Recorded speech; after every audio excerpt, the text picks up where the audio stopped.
There is a place beneath the roots of the world where 3 women sit and do not speak. They do not need to. Their hands move constantly, drawing thread from a well so deep its bottom has never been seen, weaving it into cloth that stretches back further than memory and forward further than sight. The thread they pull from that dark water is not wool. It is time. It is fate. And into the bark of the great tree above them, with instruments older than language, they carve what will be, not as a warning, not as a wish, but as a fact. What the Norns carve cannot be uncarved, not by heroes, not by kings, not by gods. This is the story of what they wrote for the gods of Asgard. This is the story of what Odin learned when he went searching for it, and of what it cost him to know. This is the story the Norse people called Ragnarok, the doom of the gods, the twilight of an age, and it begins not with fire, not with war, but with a single terrible act of knowing. To understand Ragnarok, you must first understand the shape of the world as the Norse people knew it. A universe so beautiful and so precise in its architecture that it feels almost unbearable that it was built to end. At the center of everything stands Yggdrasil, the world tree, an ash of incomprehensible size whose branches hold the 9 realms and whose roots plunge into depths no mind has ever fully mapped. Asgard, the realm of the gods, gleams at its heights. Midgard, the middle world, the world of men and women, sits encircled by a vast and lightless ocean. Below that lies Jotunheimur, the realm of the giants, old and powerful adversaries of the gods. And beneath all of it, accessible only by roads that cross the border between the living and the dead, lies Hell, the vast, quiet country where those who die of age and sickness go to rest. Yggdrasil is not merely geography, it is the living infrastructure of existence itself. An eagle perches at its crown, perpetually at war with the serpent Nithaugur, who gnaws at its roots from below. A squirrel named Rahtatoskur runs ceaselessly between them, carrying insults from one to the other, a detail that seems almost playful until you understand what it means. The world tree holds together through conflict, not peace. It sustains itself through a tension between forces that would destroy it if they could only reach one another. It is not built for permanence. It is built for now. At 3 of Yggdrasil's roots lie 3 wells, and each holds a different kind of knowledge. At one root, Urthabrunner, the well of Urtha, where the Norns dwell. Their names are Urtha, Viathandi, and Skuld. What was, what is, and what shall be. Here they draw fate from the water and weave it into what must happen, and they tend the tree itself, pouring the white water from the well over its roots to keep it from rotting. Without their care, without fate itself, the world tree dies. At another root, Mimisbrunur, the well of Mimir, where wisdom is kept. Not the ordinary wisdom of craft or counsel, but the deep knowledge, the knowledge of what things truly are beneath their surfaces, of the shape of the cosmos seen from outside itself, of what came before creation and what must come after it. The water of Mimir's well is not drunk lightly. Its price is absolute. The gods of Asgard, the Aesir, rule across this world with authority and power that mortal minds can barely compass. Odin, the Allfather, sits highest among them, a god of war and of death, of poetry and of magic, of wisdom purchased at costs that should have broken him. Thor, his son, holds the hammer Mjolnir and guards Midgard against the giants who would unmake it. Baldur shines amongst the gods like a sun given form, so beloved that the world itself, it was said, would one day be asked to weep for him. They are magnificent, they are vast, and they are subject to fate, just as every living thing is subject to fate, because the Norns do not ask permission before they carve. Odin knew this. He had always known it in the way a king knows that kingdoms end, but knowing it in the abstract and knowing when and how, those are different kinds of knowledge entirely. And Odin was not a god who could live with the abstract. His pursuit of wisdom is the defining act of his existence, not a virtue exactly, but a hunger, ancient and unsatisfied. He did not receive his knowledge as a gift. He bought it in a currency so steep it reshapes what you understand about him. At Mimisbrunna, the well of Mimir, he came and he asked to drink. Mimir, the guardian of that well, named his price without hesitation, an eye, not a token, not ceremony. Odin reached into his own face and gave what was asked. He pressed that eye into the water himself, and Mimir let him drink. What he received in exchange was worth what he paid, but it was not enough. It was never enough, because wisdom about the nature of things is not the same as knowing the future, and it was the future that haunted him. And so he found another way. The runes, the symbols of power that carry the knowledge of the cosmos encoded in their shapes, could not be taught. They could not be given. They had to be seized. The Havamal, one of the oldest poems in the Norse tradition, preserves Odin's own account of what he did. He hung himself from Yggdrasil. He thrust himself through with a spear. 9 days and 9 nights he hung there, wounded and starving.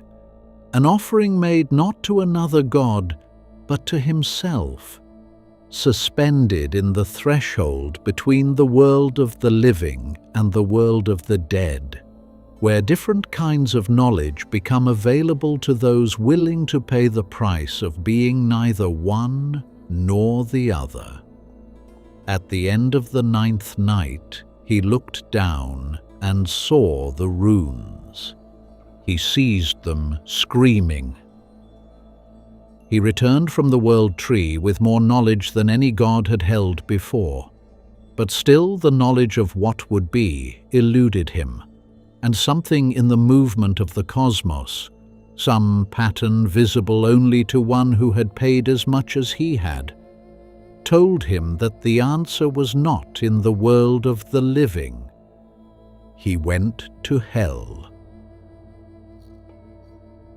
The road to hell runs north and down, through realms that grow colder with every step, across a river called Yul that rings with the echo of weapons until you reach the hall of the ordinary dead and the vast country of those who did not fall in battle.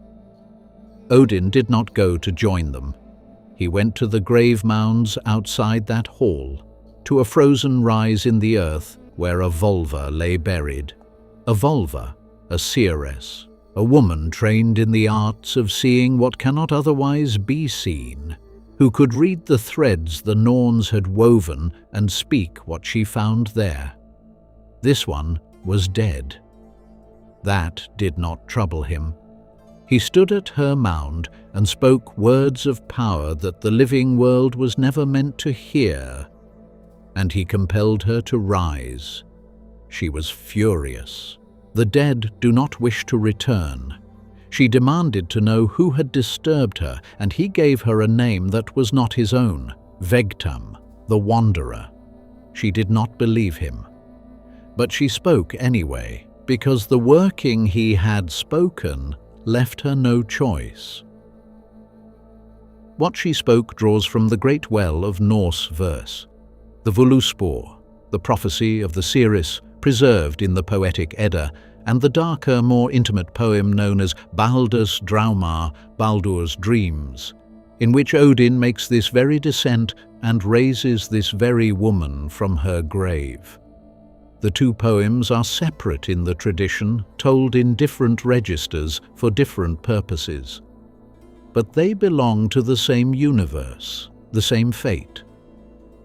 And here, as in the oral tradition from which they both spring, they speak with one voice. She began at the beginning, as seers do, the void before creation, the first gods shaping the cosmos from nothing. The long golden age before the first war broke the peace of the realms. And then she moved, with the inevitability of someone who can see where the thread leads, toward the end. She told him first of Fimbul winter. Before the final age comes, 3 winters will descend upon the world in succession, with no summer between them.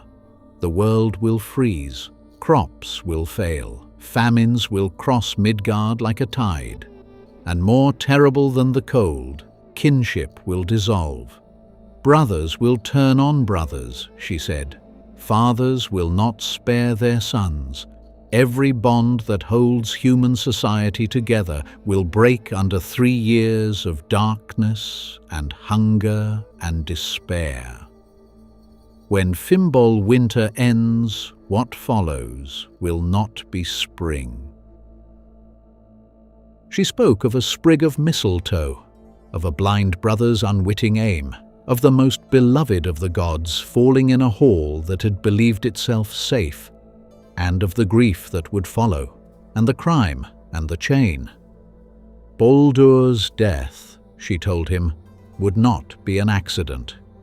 It would be the first stone dislodged before the avalanche, and its echoes would reach all the way to the end of the world.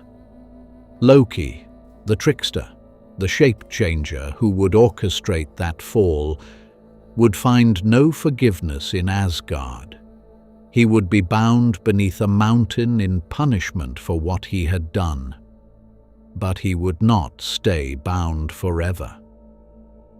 Then she told him of the breaking of the chains. From a harbour that no living ship has ever sailed from, a vessel called Naglfar will put out to sea.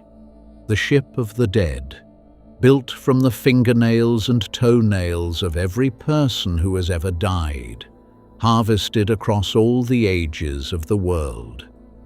The Norse people, it is said, cut the nails of their dead before burial, to deprive this ship of its material, to slow the day of its completion.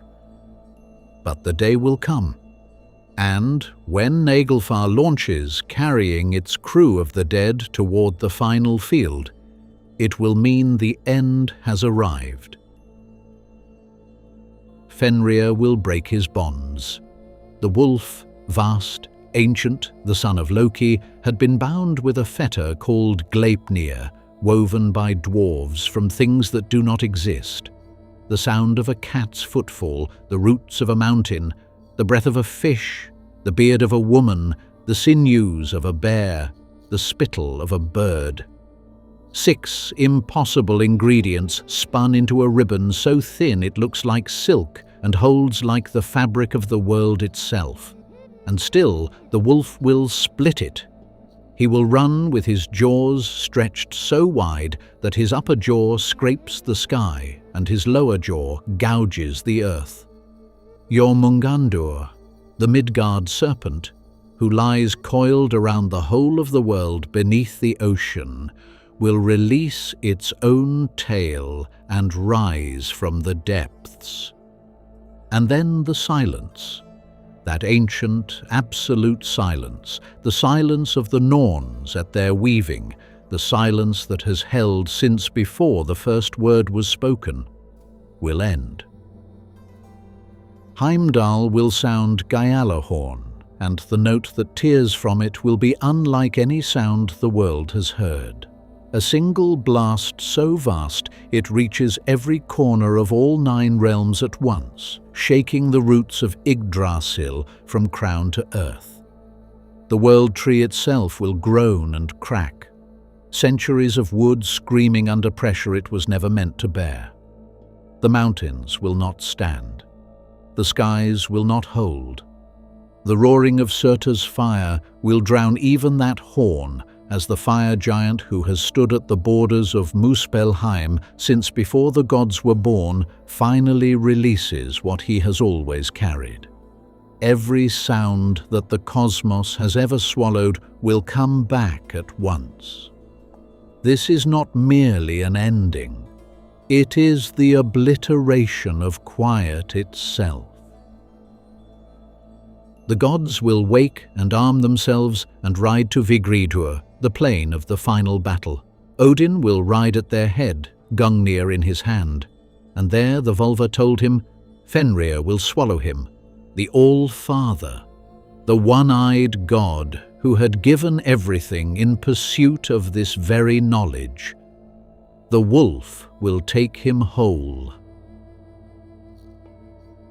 Thor will face Jormungandr, the serpent that has been his enemy since the world was young, the creature whose hatred for him is matched only by his for it. He will kill it, and then he will walk 9 steps away from its dying body before the venom already in his blood takes him, and he will fall. Surtur's sword will sweep across what remains, and everything will burn.